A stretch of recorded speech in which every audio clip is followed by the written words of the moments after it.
So this is a video for Mark from New York. He asks about he's feeling stuck in the emptiness, and he already recognizes that this is just one side of the coin, but feels stuck in that and longs for the fullness, the other side of the coin. And this is a great point to explore, especially for people who have been exploring non-duality, satsang, Advaita, whatever we call it,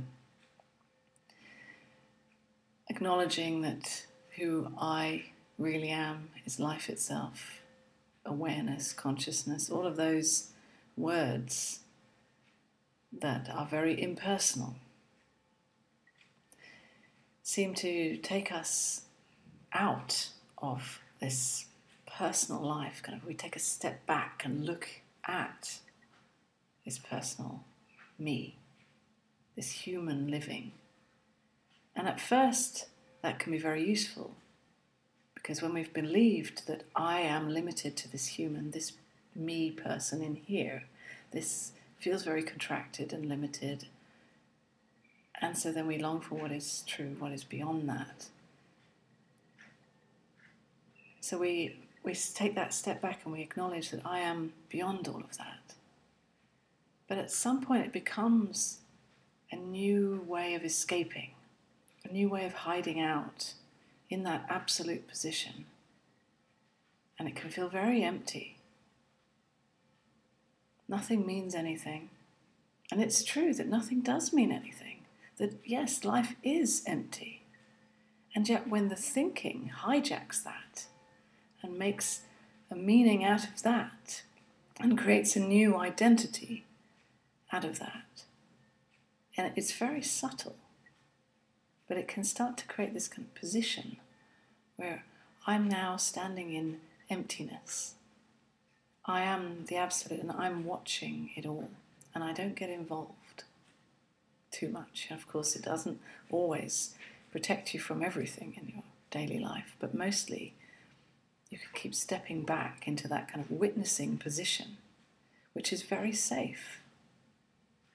But at some point, it can start to feel very dead and lifeless. And as Mark said, that he's longing for the other side of things, the fullness of it all. So that's where you start to see that actually perhaps this recognition, this original recognition of the truth of the emptiness of life, has now been hijacked by thought and turned into a safe position. So it's about seeing that, seeing through that, admitting that there's a hiding out in that. And the reality is that you don't know how to live as this human, knowing that you are not limited to it, without relying on the thinking, on the positions that the thinking takes, on the identities that the thinking hides out in, without relying or believing in those positions. You're really lost.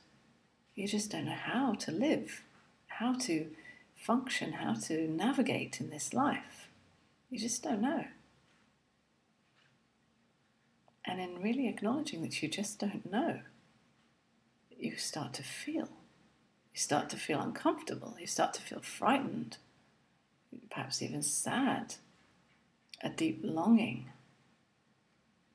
And that is already the fullness that you're longing for. It's just that the thinking says, well, that's uncomfortable. I don't want to feel that stuff. But you can't only feel the sweet and lovely stuff. This message, this waking up, is about waking up to life as it is. And life includes whatever is actually here, without exception, whether you like it or not, whether you think it should be here or not.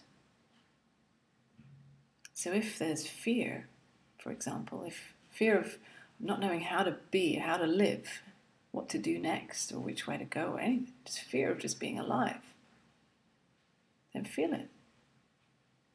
Notice how the thinking wants to escape into that absolute position where it can look at it all and then it doesn't have to feel it. Notice that tendency to want to step back. When you see it, notice what is being felt just before that tendency happens. What does the thinking want to fix or avoid? And maybe there's a moment's space, some opportunity just to stop and feel it, despite that movement of the thinking that wants to avoid and get rid of it and fix it. Is to feel the fear. Feel the feeling of being lost. Feel the longing to know, the longing to wake up, or the longing, whatever is actually here. Feel the vulnerability of life itself that includes, that is open as and to whatever is here.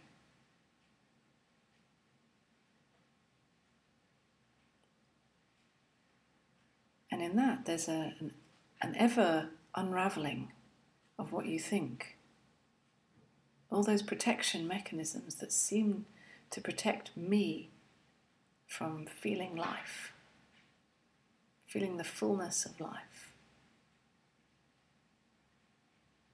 But if you're only waiting to feel the good stuff and you don't want to feel the uncomfortable stuff, then you're just deluded, waiting, hoping for just the good stuff and excluding half of life.